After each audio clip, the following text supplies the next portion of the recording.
Oke semuanya, kembali lagi dengan Wom 2 di sini. Pada video kali ini, kita akan melanjutkan alur cerita dari anime yang juga sering dicuri oleh channel Saiko no Anime. Kenapa gitu, Ngap? Karena tidak hanya telah mencuri teks video gua dan para sensei gua di episode 6 lalu, di saat gua membeberkan kebusukan dari channel dengan 74.000 subrek ini, bisa-bisanya dia bertanya via WA, kenapa harus dipublikasikan, Bang? Itulah definisi manusia yang urat malunya telah putus seutuhnya. Ditambah, dia tidak mau mengaku bahwa dirinya telah maling banyak video dan hanya mengaku maling Kage no Jitsurokusa saja. Waduh, yang padahal mau gakuin Bofuri, Isekai Nonbiri, dan masih banyak lagi telah ia curi tanpa rasa malu. Dan biar gue beritahukan satu hal kepada kalian, channel maling Saiko no Anime ini selalu upload beberapa hari setelah gua. Dan dia hanya YouTuber yang tidak mau menerima teguran atau penghinaan dari orang lain. Karena tiap ditegur, Saikoplo ini hanya berkata, "Saya nggak mau berdebat lagi dengan Anda." Tapi dia masih terus-menerus maling teks video orang lain.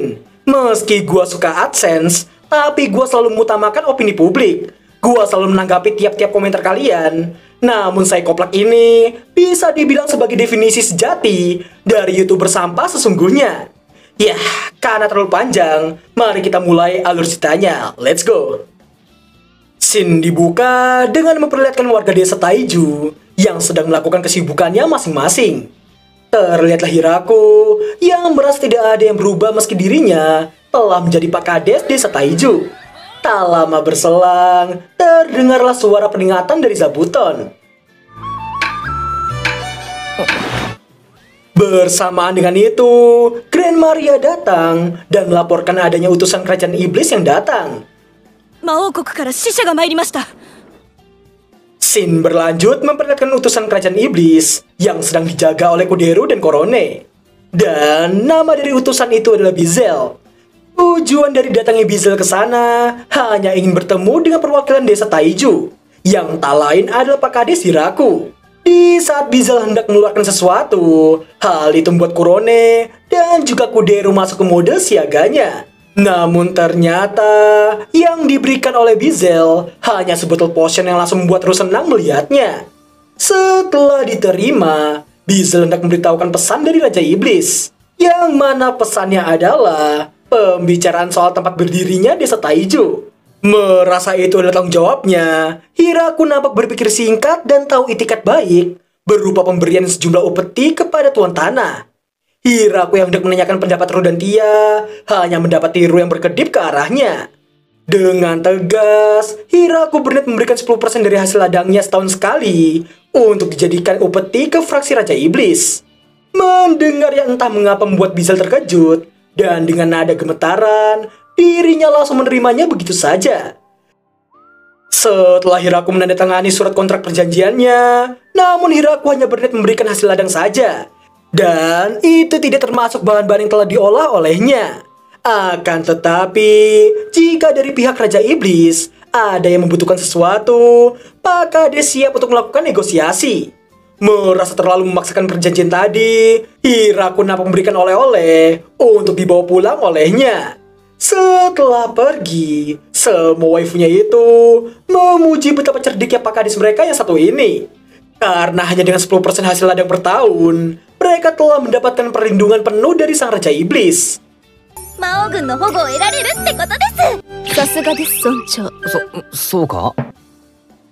Di luar semua itu, Runa sangat senang dengan hadiah yang diberikan oleh Bizel tadi. Karena potion itu adalah obat yang terkenal sangat mujarab. Scene berpindah ke kastil Raja Iblis. Terlihat Bizel yang sedang bersama 3 Raja Langit yang lainnya.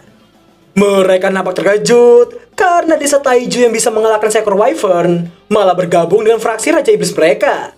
Randan menduga pasti ada sesuatu di balik itu semua. Bizel yang sepemikiran pun tak bisa melakukan apapun selain mengangguk saja.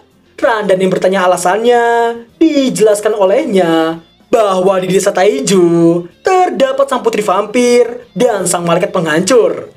Dari penjelasan Gratz, kita jadi mengetahui betapa agung dan ditakutinya sosok Ru dan Tia. Yang mana Ru terkenal karena julukannya sebagai penyihir agung, sedangkan Tia yang dijuluki sebagai malaikat terkuat di antara ras malaikat penghancur lainnya. Di tengah randa dan gemetaran, Bizel juga memberitahukan di sana juga terdapat pasukan High Elf dan sekawanan Inferno Wolf. Lalu, yang mengantarnya menemui Pak Kades adalah 3 malaikat pemodar. Bizel sampai pasrah karena mengira diri tak akan bisa pulang hidup-hidup.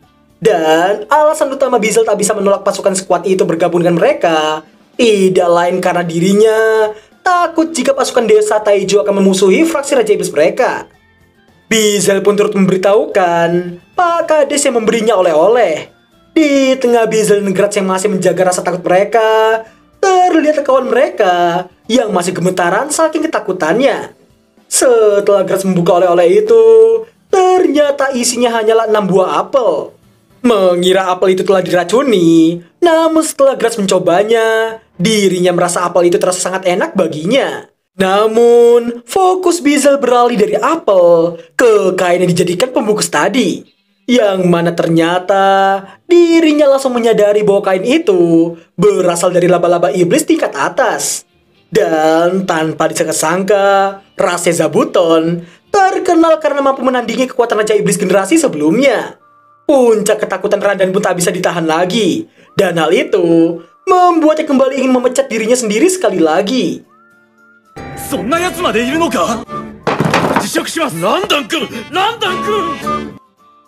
Beberapa hari kemudian, desa Taiju kedatangan seekor naga raksasa yang kita lihat di episode sebelumnya.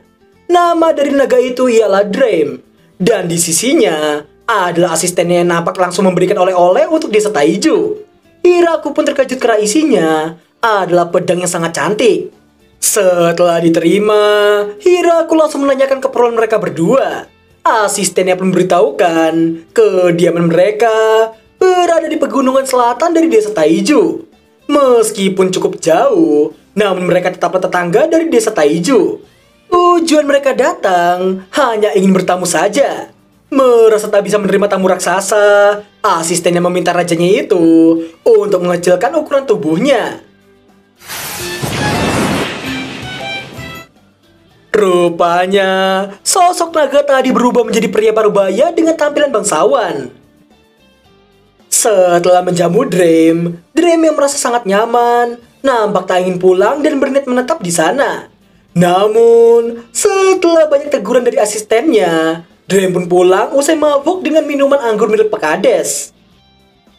Setelahnya, demi bisa menjaga citra baik desa Taiju, Hiraku meminta tolong ke para elf untuk dibuatkan rumah khusus tamu untuk desa mereka. Setelah banyak perundingan, akhirnya mereka memutuskan untuk membuat rumah yang nyaman untuk tamu-tamu dalam skala besar. Dan pada akhirnya, setelah beberapa perdebatan kecil, yang mana An dan Daga menentang Pak Kades mereka yang ingin menyambut para tamu. Karena ditakutkan ada orang jahat yang menyamar menjadi tamu. Dan hal itu tentu saja akan membahayakan Pak Kades mereka itu. Mendengarnya membuat Hiraku memutuskan untuk menambahkan beberapa dari mereka ke dalam tim penyambutan tamu bersama dengannya. Hiraku pun turut meminta bantuan Flora untuk menjaga tamu yang menginap di sana. Singkat cerita, setelah mereka mendapatkan tamu sejumlah 5 orang ras manusia hewan yang berasal dari desa Howling, Ru meminta Pak Kades untuk menyerahkan semua pada dirinya. Ru nampak mengkonfirmasi kembali jumlah orang yang datang. Setelah membenarkannya, namun secara tiba-tiba, Naraba, hoka wa teki to minasu zo. Dan benar saja, 2 orang dari pelancong itu nampak disergap oleh beberapa Inferno Wolf yang datang. Setelah banyak peringatan dan aturan dari Ru, pada akhirnya Golf, perwakilan dari pelancong itu pun berjanji tak akan macam-macam di sana. Irashaimase.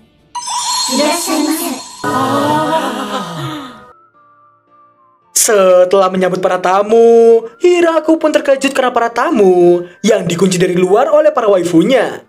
Ia pun menjelaskan bahwa para pelancong tadi tidak menunjukkan sikap ramah tamah pada mereka. Ambil contoh naga dan utusan Raja Iblis sebelumnya yang memberikan cindera mata untuk desa mereka. Ru pun menambahkan ketidakramahan itu membuat dirinya dan yang lain harus menurunkan standar pelayanan pada mereka. Singkat waktu, setelah banyak protesan dari Pak Kades, namun diri tak bisa melakukan apapun karena para Metro dan Tia yang mengambil alih bagian penerimaan tamu yang ada.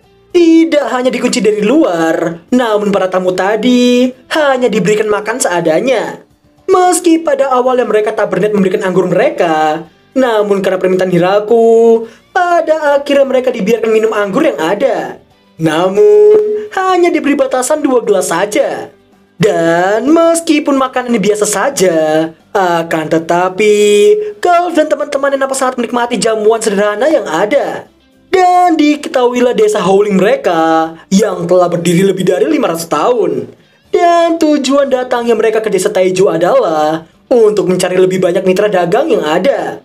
Setelah ditanya oleh Hiraku, mengetahui tahu dari mana Golf dan yang lain tentang desa Taijunya, yang mana ternyata mereka diberitahukan oleh anak buah Raja Iblis. Ia pun turut menanyakan alasan 2 orang sebelumnya yang bersembunyi di dalam semak-semak. Namun ternyata itu hanya sebagai tindak waspada jika sewaktu-waktu terjadi sesuatu kepada rekan mereka. Dengan begitu, mereka bisa kembali ke desa dan melaporkan semua insiden yang terjadi. Singkat cerita, setelah banyak perundingan dengan Golf, mereka rupanya ingin melakukan mitra dagang dengan cara barter. Dan diketahuilah desa Howling mereka yang selalu menawarkan produk yang terbuat dari biji. Mendengarnya membuat Hiraku berkata, mereka memang membutuhkan itu semua. Meski kaya akan biji, namun desanya kekurangan bahan makanan.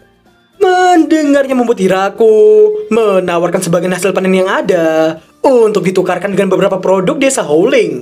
Dan begitulah ikatan perdagangan antara desa Howling dan desa Taiju terbentuk.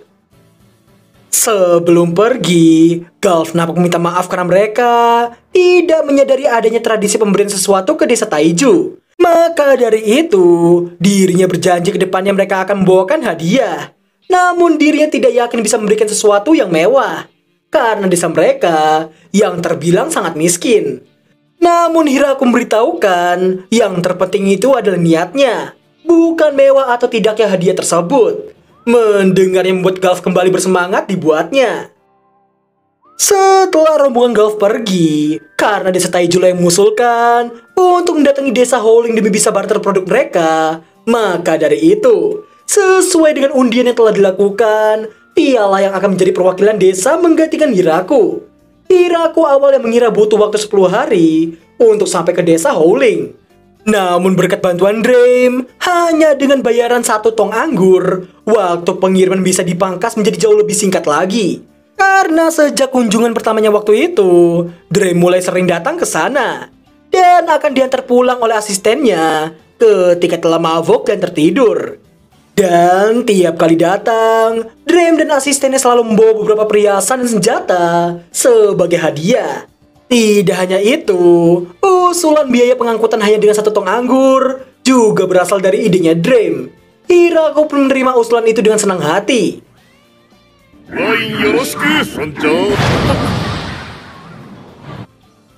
Scene berpindah ke desa Howling. Mengira desa Taiju akan datang, namun secara tiba-tiba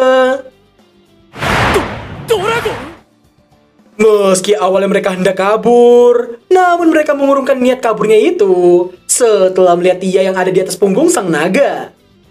Beberapa hari kemudian, Tia dan yang lain pulang ke desa dan memberitahukan semua produk telah berhasil dijual. Meski awalnya mereka canggung, namun setelah mencoba memberikan sampel makanan sesuai dengan arahan Pak Kades sebelumnya, mereka pun langsung gembira dan semua produk pun diserbu oleh para warga.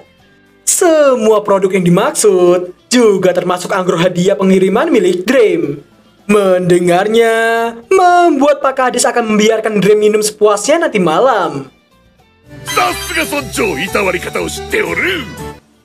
Ia juga memberitahukan desa Howling bertanya mengenai transmigrasi penduduk desa Howling ke desa Taiju mereka. Hiraku yang awalnya menerimanya harus dibuat mempertimbangkannya sekali lagi setelah tahu yang dikirimkan adalah 20 gadis muda.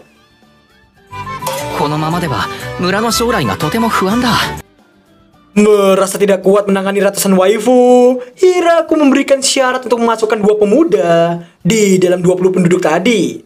Dia pun menerima pesan itu, dan beberapa waktu setelahnya...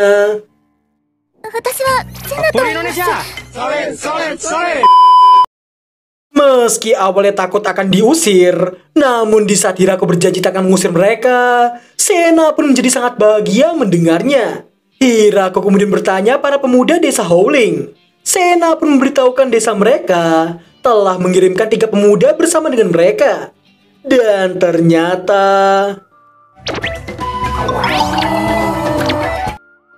melihat 3 shota yang sangat kawaii, membuat 3 elf nampak telah bersiap. Namun mereka nampaknya sedang menahan diri untuk tidak mengubah anime ini menjadi genre Shotacon.